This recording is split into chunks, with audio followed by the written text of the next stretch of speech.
Ainda é tensa a situação em Volta Redonda. A Companhia Siderúrgica Nacional Terminou com 3 mortos a ocupação pelo Exército da Companhia Siderúrgica Nacional.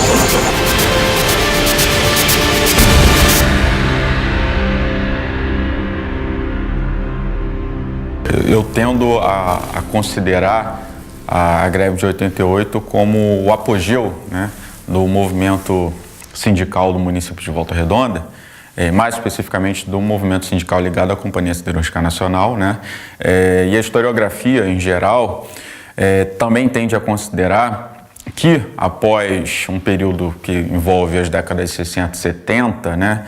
digamos até 1976, em que o sindicato ele foi, né, tido ou classificado basicamente como uma entidade tipicamente assistencialista, né, e muito subserviente, digamos assim, ao governo, né, ao Estado. Após esse período, né, que demarca, depois de 76 e até o início dos anos 80, o surgimento do novo sindicalismo, né, a gente tem uma virada, né, em que o movimento ele começa a ganhar corpo, por exemplo, muito ligado à Igreja Católica, né? Então, o início dos anos 80 é um momento de efervescência, né? Seja no ABC Paulista e mesmo aqui em Volta Redonda. E basicamente a gente tem a tomada, né, do controle, né, ou da direção do movimento sindical pela chamada oposição sindical, que tem no Juarez Antunes a sua figura mais emblemática, né, um ex-operário da cearia, da usina Presidente Vargas. No início da década de 80, portanto, ele ganha a direção do sindicato, em oposição ao Lustosa, o Valdemar Lustosa, que era o presidente, né, muito criticado do Sindicatos Metalúrgicos do Sul Fluminense, né,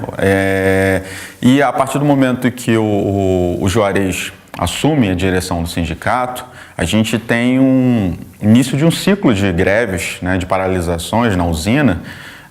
que vai se estender, por exemplo, né, não só até 88, mas depois a gente ainda tem algumas greves, mas 88 seria um movimento ou um momento mais emblemático desse ciclo, né. Em 83, né, após o Juarez assumir a direção do sindicato, a gente tem uma primeira paralisação, uma primeira greve, né, na siderúrgica Barra-Bará, em Barra Mansa, né, que já é um marco para o sindicato da região. E em 1984 a gente tem a primeira greve, né, chamada greve de ocupação na usina Presidente Vargas, basicamente demandando um combate mais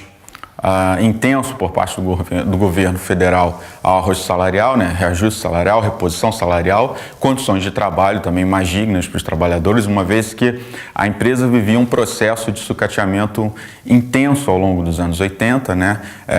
e necessitava, por exemplo, de inovações tecnológicas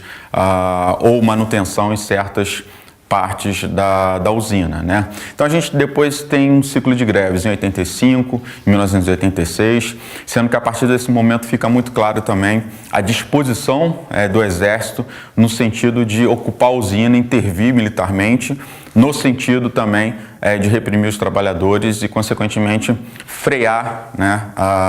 as greves, né? Greves algumas de 5 dias, de 11 dias, de muito tempo de duração. Em 87 a gente tem um novo período de greves e, por fim, a gente chega em 1988, né,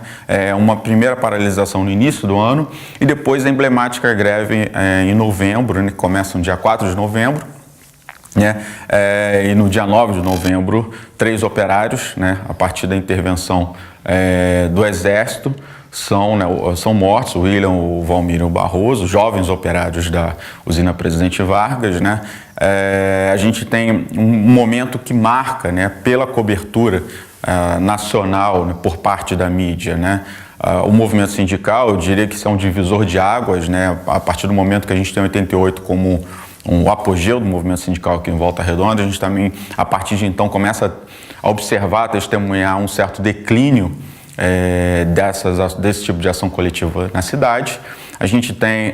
um movimento social muito forte apoiando o movimento sindical também, sobretudo mulheres de operários que levavam alimentos para os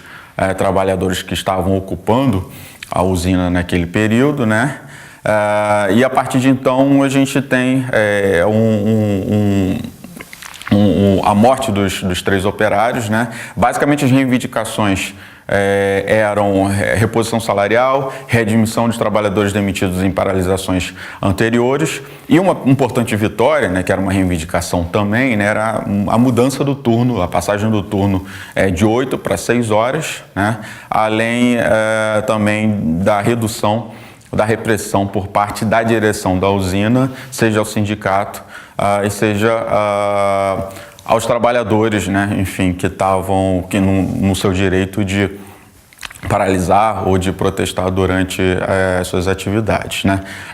O novembro de 88, portanto, é considerado um marco, né, no movimento sindical, diria que não só apenas aqui em Volta Redonda, mas também a nível nacional, pelo efeito que teve, né, enfim, no dia 21 de novembro, né, alguns dias seguintes à paralisação, a cidade reuniu cerca de 60 mil pessoas, né? E essas 60 mil pessoas deram um abraço simbólico, né, em torno da usina, né? Foi um momento simbolicamente muito relevante para a cidade, porque demonstrou como havia uma espécie de união cívica por parte de moradores e trabalhadores em respeito, né, à história e à importância da usina Presidente Vargas, mas sobretudo em respeito aos trabalhadores que ao longo de décadas e gerações vêm construindo essa bonita trajetória da usina, né, da Companhia Siderúrgica Nacional, doando seu sangue, seu trabalho e se esforçando ao máximo pelo desenvolvimento, né, da indústria e do país de maneira geral.